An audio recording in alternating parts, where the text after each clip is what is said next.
Hi hello എല്ലാവർക്കും മല്ലീസ് kitchen റെസിപ്പീസിലോട്ട് സ്വാഗതം. ഇന്നത്തെ വീഡിയോ റെസ്റ്റോറൻറ്റിൽ നിന്നും വലിയ വില കൊടുത്ത് വാങ്ങുന്ന കറി വളരെ ഈസി ആയിട്ട് നമുക്ക് വീട്ടിൽ എങ്ങനെ തയ്യാറാക്കാമെന്ന് നോക്കാം.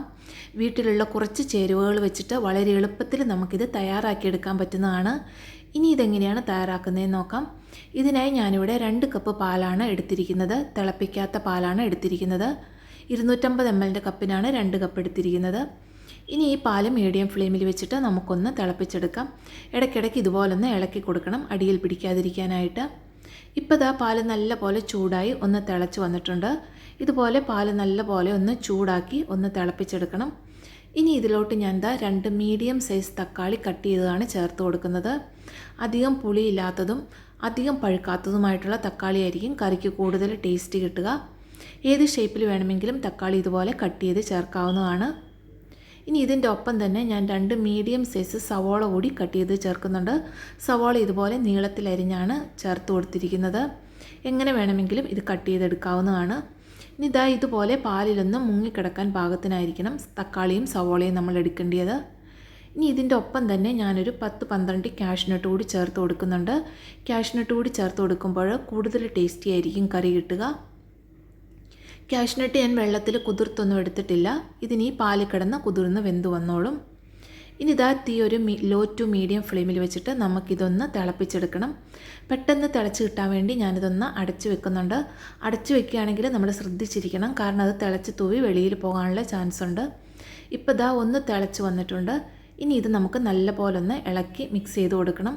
ഈ പാല് അടിയിൽ പിടിക്കാതിരിക്കാനായിട്ട് നമ്മൾ പ്രത്യേകം ശ്രദ്ധിക്കണം, കാരണം നമ്മൾ ഒട്ടും വെള്ളം ചേർക്കാത്ത പാലാണ് എടുത്തിരിക്കുന്നത്. അതുകൊണ്ട് ഇടയ്ക്കിടയ്ക്ക് ഒന്ന് ഇളക്കി കൊടുക്കണം. ഇപ്പം ഞാൻ പാല് നല്ലപോലെ ഒന്ന് ഇളക്കി ഇട്ട് കൊടുത്തിട്ടുണ്ട്. വീണ്ടും അടച്ചു വെച്ചോ തുറന്നു വെച്ചോ നമുക്കിത് വീണ്ടും തിളപ്പിച്ചെടുക്കാവുന്നതാണ്. ഇടയ്ക്കിടയ്ക്ക് ഇതുപോലെ ഇളക്കി കൊടുത്തുകൊണ്ടേയിരിക്കണം. ഇപ്പോൾ വീണ്ടും അത് ഒന്നും കൂടി തിളച്ച് വന്നിട്ടുണ്ട്. ഞാൻ ഒന്നും കൂടി ഒന്ന് ഇളക്കി മിക്സ് ചെയ്യുന്നുണ്ട്. നമ്മൾ ഓരോ പ്രാവശ്യവും ഇളക്കുന്ന സമയത്ത് അതിൻ്റെ സൈഡിൽ പറ്റി പിടിച്ചിരിക്കുന്ന പാലിൻ്റെ അംശം കൂടി വടിച്ചിട്ട് കൊടുക്കണം. അപ്പോഴാണ് കറിക്ക് നല്ലൊരു ടേസ്റ്റ് കിട്ടുക. ഇതുപോലെ സൈഡ് കൂടി വടിച്ചിട്ട് കൊടുക്കാനായിട്ട് ശ്രദ്ധിക്കണം. അടിയിൽ പിടിക്കാതിരിക്കാനും ശ്രദ്ധിക്കേണ്ടതാണ്. ഇതുപോലെ നമുക്ക് പാൽ ഇതിൻ്റെ പകുതിയായി വരുന്നിടം വരെ ഒന്ന് വറ്റിച്ചെടുക്കാം. ഇപ്പോൾ പാല് പകുതിയിലധികമായി വറ്റി വന്നിട്ടുണ്ട്. ഇതുപോലെ നമുക്ക് അരയ്ക്കാൻ ആവശ്യത്തിനുള്ള പാൽ മാത്രം വരുന്ന ആ ഒരു പരുവാകുമ്പോൾ നമുക്ക് തീ ഓഫ് ചെയ്ത് ഇതൊന്ന് തണുക്കാനായിട്ട് വയ്ക്കാം. ഇതുപോലെ കുറച്ച് പാൽ അതിലുണ്ടെങ്കിൽ നമുക്ക് എക്സ്ട്രാ വെള്ളമൊന്നും ആഡ് ചെയ്യാതെ അരച്ചെടുക്കുന്നതിന് വേണ്ടിയാണ്.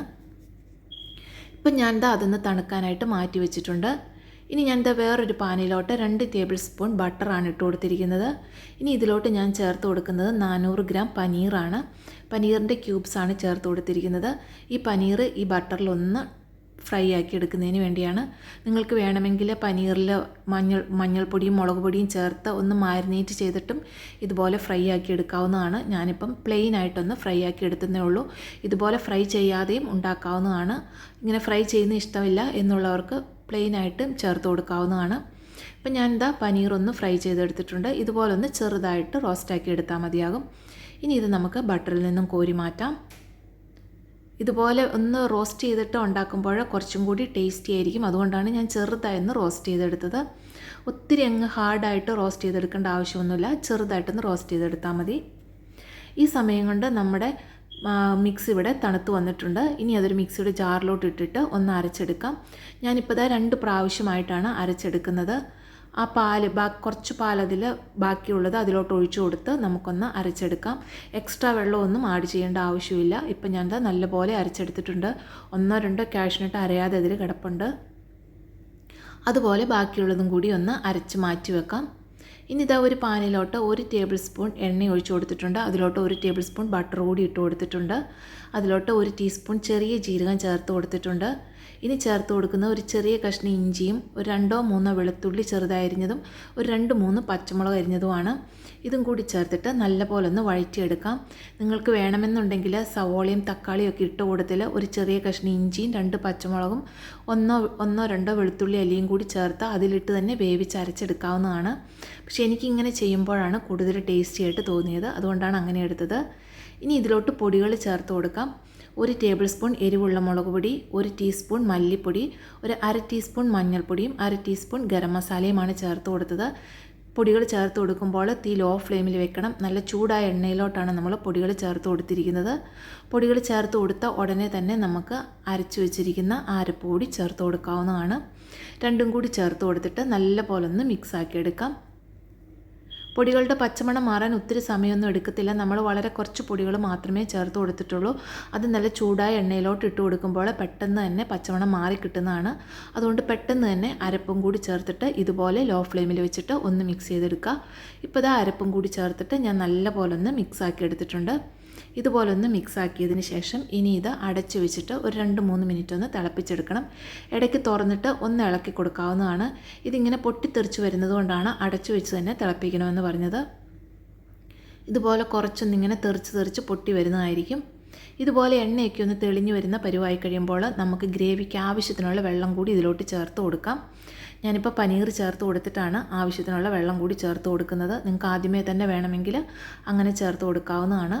ഇപ്പോൾ റോസ്റ്റ് ചെയ്ത് വെച്ചിരുന്ന പനീർ ഈ സമയത്ത് ചേർത്ത് കൊടുക്കാം. ഇനി പനീറും കൂടി ചേർത്തിട്ട് നല്ലപോലെ ഒന്ന് മിക്സ് ആക്കിയതിന് ശേഷം ഇതിൽ നമുക്ക് എത്ര കുറുകിയ ഗ്രേവി വേണോ അതിനനുസരിച്ചിട്ട് വെള്ളം ചേർത്ത് കൊടുക്കാവുന്നതാണ്. ഞാൻ കുറച്ച് തിക്കായിട്ടുള്ളൊരു കറിയാണ് ഉണ്ടാക്കുന്നത്. അതുകൊണ്ട് ഇപ്പം അധികം വെള്ളം ചേർത്ത് കൊടുക്കുന്നില്ല. നമ്മുടെ പരുവത്തിനനുസരിച്ചിട്ട് നമുക്ക് വെള്ളം ചേർത്ത് കൊടുക്കാം. ഞാൻ വീണ്ടും ഒരു 1/4 കപ്പ് വെള്ളം കൂടി ചേർത്ത് കൊടുക്കുന്നുണ്ട്. ഒന്നും കൂടി ഒന്ന് മിക്സാക്കി നോക്കാം. കാരണം ഇത് ഇരുന്ന് കഴിയുമ്പോൾ കുറച്ചും കൂടെ ഒന്ന് കുറുകി വരും. അതിനനുസരിച്ചിട്ട് വേണം നമ്മുടെ വെള്ളം കൂടി ചേർത്ത് കൊടുക്കാനായിട്ട്. എപ്പോഴും നമ്മൾ പനീർ കറിയൊക്കെ വാങ്ങിക്കുമ്പോൾ നല്ല കുറുകിയ ഗ്രേവിയോടുകൂടി നല്ല തിക്കായിട്ടാണ് കിട്ടുക. അപ്പോൾ അതിനനുസരിച്ചിട്ട് നമുക്ക് വെള്ളം ചേർത്ത് കൊടുക്കാം. ഇനി ഇതിൽ നമ്മൾ ഒട്ടും ഉപ്പൊന്നും ചേർത്ത് കൊടുത്തിട്ടില്ല. ആവശ്യത്തിനുള്ള ഉപ്പ് ചേർത്ത് കൊടുക്കാം. ഞാൻ 1 ടീസ്പൂൺ ഉപ്പ് ചേർത്ത് കൊടുത്തിട്ടുണ്ട്. നോക്കിയതിന് ശേഷം വീണ്ടും വേണമെങ്കിൽ ചേർത്ത് കൊടുക്കാവുന്നതാണ്. എല്ലാം കൂടി ഇപ്പോൾ നല്ല പോലെ ഒന്ന് മിക്സ് ചെയ്തിട്ട് ഇനി ഇത് അടച്ച് വെച്ച് ഇതിൽ എണ്ണ തെളിഞ്ഞു വരുന്നിടം വരെ നമുക്കൊന്ന് ലോ ഫ്ലെയിമിൽ വെച്ചിട്ട് തിളപ്പിച്ചെടുക്കാം. ഇത് അടച്ച് വെച്ച് തന്നെ ഇങ്ങനെ തിളപ്പിച്ചെടുക്കണം. ഇതിങ്ങനെ തിളയ്ക്കുമ്പോൾ പൊട്ടിത്തെറിച്ച് വരുന്നുണ്ട്. നമ്മുടെ കയ്യിലൊന്നും വീഴാതെ ശ്രദ്ധിക്കണം. ഇപ്പോൾ നല്ല പോലെ എണ്ണയെല്ലാം തെളിഞ്ഞ് കറി നല്ല പോലെ കുറുകി നല്ല ടേസ്റ്റി ആയിട്ട് വന്നിട്ടുണ്ട്. ഇതുപോലൊന്ന് കുറുകി എണ്ണയെല്ലാം തെളിഞ്ഞ് വരുമ്പോൾ നമുക്ക് തീ ഓഫ് ചെയ്യാം. അപ്പോൾ ഞാൻ തീ ഓഫ് ചെയ്തതിന് ശേഷം അതിലോട്ടൊരു 1/2 ടീസ്പൂൺ ബട്ടറും കുറച്ച് കസൂരി മേത്തിയാണ് കയ്യിലിട്ട് നല്ല പോലെ ഒന്ന് തിരുമിയതിന് ശേഷം ചേർത്ത് കൊടുക്കാം. ഇത് കയ്യിലുണ്ടെങ്കിൽ ചേർത്ത് കൊടുക്കാവുന്നതാണ്. ഇതുകൂടി ചേർത്ത് കൊടുക്കുമ്പോഴാണ് നല്ലൊരു ഫ്ലേവർ കിട്ടുക. ഇത് കയ്യിലില്ല എന്നുണ്ടെങ്കിൽ മല്ലിയില ചേർത്ത് കൊടുക്കാം. ഞാനിപ്പോൾ മല്ലിയില ചേർത്തിട്ടില്ല. എൻ്റെ കയ്യിൽ മല്ലിയില ഉണ്ടായിരുന്നില്ല. ഇതിലേതെങ്കിലും ഒന്ന് ചേർത്ത് കൊടുക്കുമ്പോഴാണ് കറിക്ക് നല്ലൊരു ഫ്ലേവർ കൂടി കിട്ടുക. ഇനി അടച്ചു വെച്ചതിന് ശേഷം നമുക്കിത് ഉപയോഗിക്കാവുന്നതാണ്. എല്ലാവരും ട്രൈ ചെയ്ത് നോക്കുക. ഒരു പ്രാവശ്യം ഉണ്ടാക്കിയാൽ നിങ്ങളിത് തീർച്ചയായിട്ടും വീണ്ടും ഉണ്ടാക്കും. വീഡിയോ ഇഷ്ടമായെങ്കിൽ ചാനൽ സബ്സ്ക്രൈബ് ചെയ്യുക. ലൈക്കും കമൻറ്റും ഷെയറും ചെയ്യുക. അടുത്ത വീഡിയോയുമായി വരുന്നതുവരെ എല്ലാവർക്കും